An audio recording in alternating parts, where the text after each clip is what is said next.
Heard a story on NPR, I think it was Wednesday morning, by Shankar Vedantam. It's titled, How Outrage is Hijacking Our Culture and Our Minds.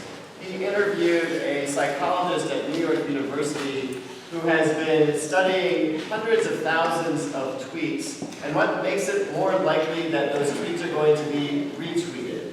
And he's noticed that words that tend to up the outrage tend to predict that those are the tweets that will be retweeted, that will be shared with others. Words like evil, destroy, punish, shame, war.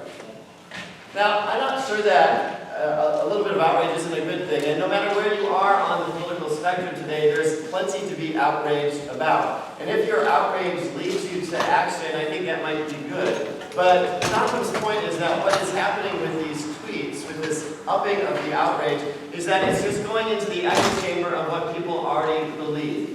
People are tweeting their followers who tend to already be on the same side of issues as they are. The outrage just ups people's already perspectives, on their vantage points on what's going on in the day. It doesn't kind of help them develop any kind of subtlety in the way they look at current events. We're just retweeting our followers, folks who believe what we already believe, and the outrage ups on both sides. It's not productive. It's easier just to go along with the crowd, and we become even more tribal in our political affiliations. This makes it hard, Vedantam says, for us to look at events with any kind of subtlety, or to be able to step back and reassess things when we get more information. He gave the example, you remember the news story early this year of the teenage boys in Washington, D.C. wearing red ball caps surrounding the Native American man. And the initial take on that was that they were mocking him. It turned out that the story was much more complex. There have been interactions leading up to the pictures that made it into the media accounts. But people's viewpoint of what had happened was already set. They dug in and were unwilling to reassess. This upping of the outrage is just reinforcing what people already believe, making us less likely to be able to communicate across political divide, less likely to be able to step out of our own perspectives, less likely to be able to reassess the way we look at the world. I wonder if that's part of what's going on for those 9 lepers this morning who don't turn back to thank Jesus. Leprosy is a word in the Bible that covered a whole range of skin ailments, probably from some fairly simple things like dandruff and eczema, all the way through to leprosy, what we call Hansen's disease today. But because medical care wasn't all that subtle, if you had any kind of blemish on your skin, it was called leprosy, and because leprosy was very contagious, you were forced to leave your home. You could not have any contact with people. You had to live on the outskirts of the village. You relied on scraps you could find, gleaned from the field, or scraps you could find on the trash heap. And your only hope was that somehow your skin would clear up and you could be restored to your former life. The 10 lepers in this village apparently have heard something about who Jesus is, something about Jesus' ability to heal people. When they hear that he's coming to their village, they go and approach him. They keep their distance as they're supposed to. They yell out, they cry for help. And Jesus says, go and show yourselves to the priest, because that's what you did to prove that you had been made well. The priest would look at your skin. If it was clear, you could go back home. As they turn to go to the priests, they realize that they have been cured. Their skin is clear. And you can imagine their joy. They can go back home. They can kiss their spouse. They can have a good meal for lunch. They can spend time with their children, play cards with the neighbors. They can go back to the life that they had before. And they're all, you can imagine, very excited and anxious to get on with that. Luke tells us that one of them, only one of the 10, halts, stops, thinks a little bit about what has just happened, thinks a bit about his situation, and then turns around and goes back to Jesus, falls down on his knee, praises God, and thanks Jesus. And Jesus says to the man, go, your faith has made you whole. Your gratitude, your recognition of the blessings that have been poured out for you, your recognition of everything that God has done for you, your willingness to pause for a minute and express your gratitude has made you whole, not just cured, but whole, more fully human, more fully the person that God has created you to be. Gratitude, living in gratitude, expressing our gratitude, is central to what it means to be a person of faith. It's central to what it means to be a Christian.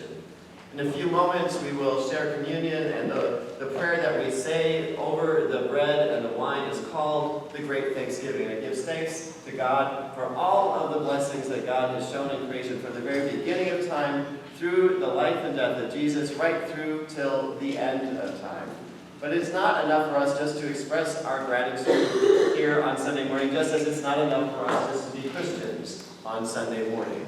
We are called to cultivate gratitude in ourselves, to express our gratitude at all times. And so this morning, I want to share 3 sort of quirky, offbeat thoughts I've had about gratitude this past week. These work for me. You may have other examples that work for you. My hope is to kind of prime the pump, if you will, and get you to think about gratitude in new ways.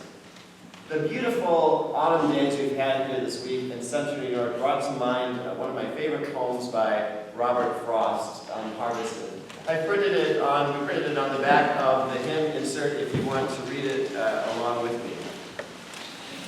Frost writes, "A scent of ripeness from over a wall, and come to leave the routine road and look for what had made me stall. There, sure enough, was an apple tree that had eased itself of its summer load, and of all but its trivial foliage free, now breathed as light as a lady's fan. For there had been an apple fall as complete as the apple had given man. The ground was one circle of solid red. May something go always unharvested. May much stay out of our stated plan. Apples or something forgotten and left, so smelling their sweetness would be no theft." Frost doesn't use the words of gratitude, but I hear gratitude infused in these few short lines. Gratitude for an unexpected, unlooked-for blessing. He suggests that God has strewn these unharvested blessings throughout creation for us to discover if we will get off of our planned path, get out of our routine, and notice them. Blessings such as beautiful, crisp autumn days, marriages where both partners secretly think they got the better part of the deal, dogs who think you're wonderful no matter what your boss says, parents who sacrifice all they can for the welfare of their children, chance encounters that lead to lifelong friendships. The invitation is to step off of our routine road, deviate from our plan, inhale these unharvested blessings.